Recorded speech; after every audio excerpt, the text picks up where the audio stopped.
आणखी महत्त्वाची बातमी सांगली सातारा विधान परिषदेमध्ये महायुतीची 100 मतं फुटलेली आहेत। फुटलेली मतं कोणाची याची राजकीय वर्तुळामध्ये चर्चा आहे। महत्त्वाची बातमी आपण पाहताय। सांगली साताऱ्यामध्ये भाजपची 332, राष्ट्रवादी 147 आणि शिवसेनेची 100 मतं। मवियाकडे 192 मतं होती, पण उमेदवाराला 292 मतं मिळालेली आहेत। तर थेट आपण माहिती घेऊयात आमचे प्रतिनिधी भूषण पाटील यांच्याकडून। भूषण, सातारा सांगलीमध्ये पहिल्यापासूनच एक ट्विस्ट होता, मात्र महायुतीची 100 मतं या ठिकाणी फुटली आहेत, हे विशेष। नक्कीच सांगली सातारा विधान परिषदेची निवडणूक पहिल्यापासून गाजत होती। ती महायुतीमधल्या वादामधून आणि शेवटच्या क्षणी या नाराजी नाट्यावर पडदा पडलेला आहे अशा पद्धतीनं महायुतीच्या नेत्यांकडून सांगितलं जात होतं।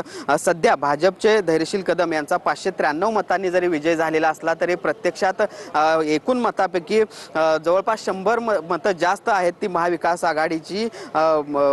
आघाडीला मिळाल्याचं आपल्याला बघायला मिळतं। याचाच अर्थ महायुतीची जवळपास 100हून अधिक मतं जी आहेत ती महाविकास आघाडीच्या उमेदवाराला मिळालेली आहेत आणि त्यामुळे काही प्रमाणात नाराजी आहे ती शेवटपर्यंत राहिली हे यावरून स्पष्टपणे दिसतंय। खरं तर ही नाराजी दूर करण्याचा प्रयत्न शेवटच्या क्षणापर्यंत करण्याचा प्रयत्न करण्यात आलेला होता। अखेरच्या क्षणी वरिष्ठ नेत्यांकडून देखील सक्त सूचना ज्या आहेत त्या मतदारांना देण्यात आलेल्या होत्या। काही वेळापूर्वी या सगळ्या मतदारसंघातील अभयसिंह जगताप जे पराभूत उमेदवार आहेत त्यांनी देखील एक प्रतिक्रिया दिली, ज्यामध्ये मंत्रिपद वाचवण्यासाठी तरी किमान आम्हाला मतदान करा अशा पद्धतीचं आवाहन मंत्र्यांना करावं लागल्याचं सांगितलं होतं आणि त्यामुळेच कुठेतरी आम्हाला जी काही 150 मतं कमी पडली ती त्यामुळे कमी पडली। जर अशा पद्धतीने दबाव आला नसता तर ती 150 मतं देखील आम्हाला पडली असती अशा पद्धतीचा दावा जगताप यांनी केलेला आहे आणि त्यामुळे एकूणच या ठिकाणी महायुतीच्या उमेदवाराचा जरी विजय झालेला असला तरी प्रत्यक्षात जितकी मतं अपेक्षित होती तितकी मतं पडलेली नाहीत। 301 मतांनी जरी। धन्यवाद भूषण।